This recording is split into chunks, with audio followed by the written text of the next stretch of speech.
Hey, what's up everybody? Welcome back to my channel. Today I have a 2009 Audi A4. This is the 2-liter turbo Quattro all-wheel drive. Fuel economy is 23 city, 30 highway, and it puts about 200 horsepower. This is a really fun car to drive. It handles really well and it's got a lot of personality. In the compact luxury German segment, this is actually one of my favorite. Styling wise, in 2009 Audi was ahead of the game. I think Audi's like the king of headlights and LED lights. They put it out on the road first and then everyone else started copying. 2009 is also around the same time frame where Audi really started to take off and really started to improve their quality. Previous models before 2007, 2008 were pretty much junk, and I would never recommend buying any of those cars. You should be looking at a minimum the 2009s and up. That's really where you get your quality. And when I say quality, I'm talking about mechanical quality as well as fit and finish, especially on the interior. So if you're in the market for one of these, this is a 2009 with 106,000 miles. It's a clean title. It's Quattro 2-liter turbo in decent condition. How much did I pay for this, or how much should you expect to pay for one of these? Well, in 2020 with similar specs, you should expect to pay between $7,000 to $8,000 for a similar vehicle in this condition. If you are buying one of these, you also want to check the Carfax and the maintenance history. It's very easy to neglect a luxury vehicle like this one, especially if the owner is just caught up in making payments and neglects the maintenance. So you want to make sure it has regular intervals and regular service. Aside from the basics and checking that everything works properly, I want to emphasize the electrical components in Audis. They're very common. It's very common that on Audis you'd have some electrical issues. This particular vehicle has a malfunctioning sunroof. I tried resetting it and whatnot, but to give you an idea, it doesn't shut all the way and it doesn't open either. So that's something you need to look into. Make sure that all the windows, sunroof, mirrors, everything, all the powered items of the car work properly.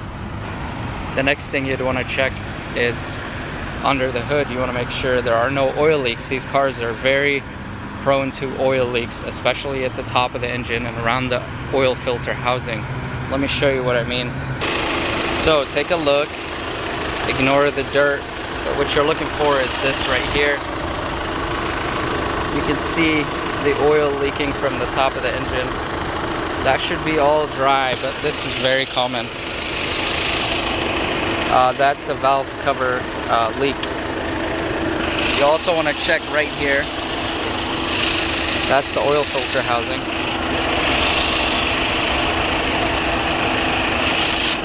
And in this case, it's dry, which is very surprising. There's no oil leak there.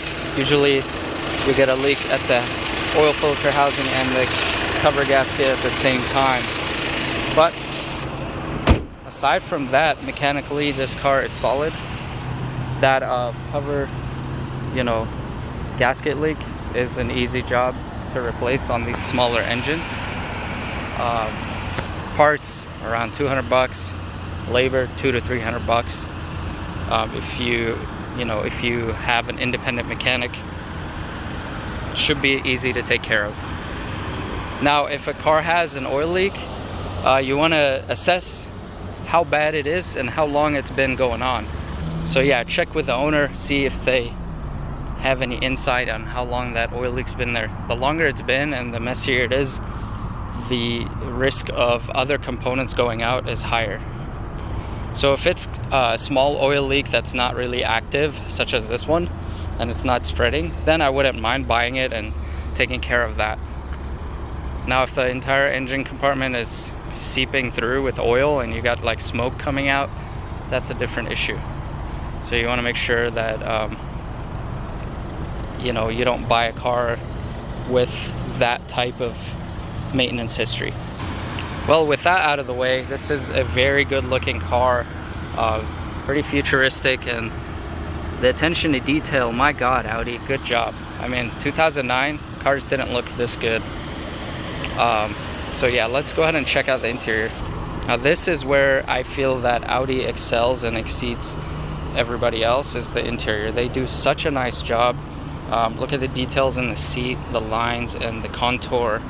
The steering wheel is nice and thick, and you got these like roller buttons to control the radio and the volume, and they're brilliant. They're so easy to control while you're driving. Let's hop in.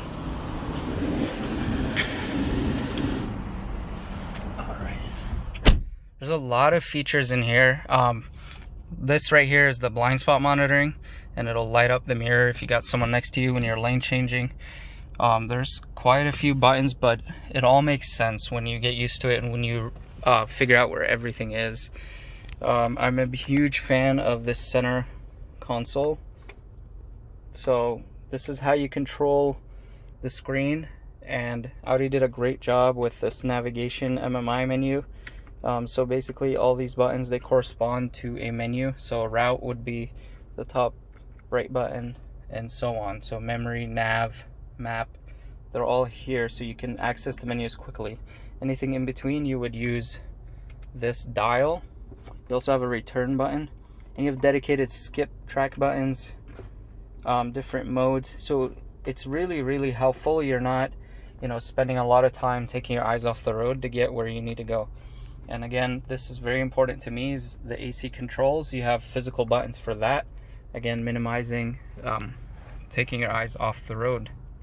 Something to note is this center console is lifted up, and so it does feel like a nice cockpit in here.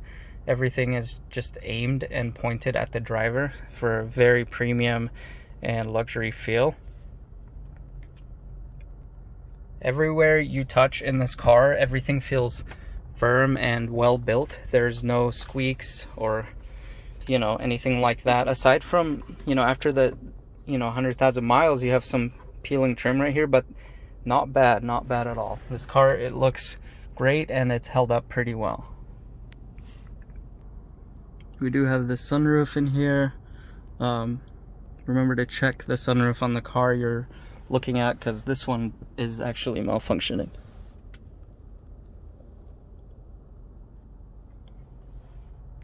This armrest can be adjusted to your driving position, so it comes out and it also goes up and out, so you can set it to your comfort. You have the push to start, but you could also insert the key in here. If the key is dead for some reason, you can still start the car that way. This also has the heated seats for both driver and passenger. And something cool about the climate control is this dial right here controls the temperature. So right now you got the blue and the red side, and you can see the number increasing. But how do you change the fan? Well, you gotta press this fan button, and this dial becomes the fan adjust. And now I'm increasing the fan speed, and you get a nice little display here that shows you what's going on. That's pretty cool. And yeah, once you press it again, it goes back to adjusting the temperature. You could just use the temperature and hit auto to do all that if that's too much work. Overall, just a cozy interior. I do love it.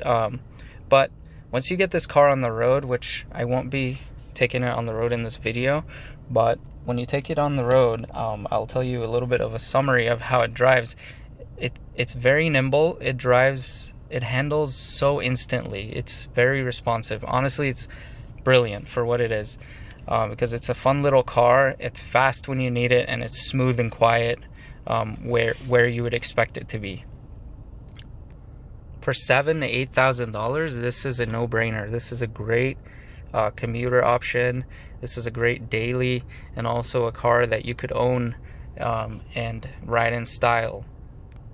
You could really enjoy owning this if you learn some of the things and the issues that it has. There are a lot of YouTube tutorials on how to fix those things. For the bigger items such as oil leaks, you can, you know, as long as you have a good mechanic to take care of that, this would be a solid car. But I want you to prepare or plan for some maintenance on these cars. It's definitely not like a Camry where you just get in and drive it and it's so forgiving. Things do break on these cars and they do need a little attention from time to time. Well, before I wrap up the video, let me show you the back seat. Pretty straightforward. Not a lot of room back here, but it's alright. Wouldn't want to spend a long trip back there. And let's check out the trunk. Got the button right there. Decent sized trunk, as you would expect. The seats do fold down. You got the split. Yeah, sorry, that strap is not how you fold it down. It's right here, actually.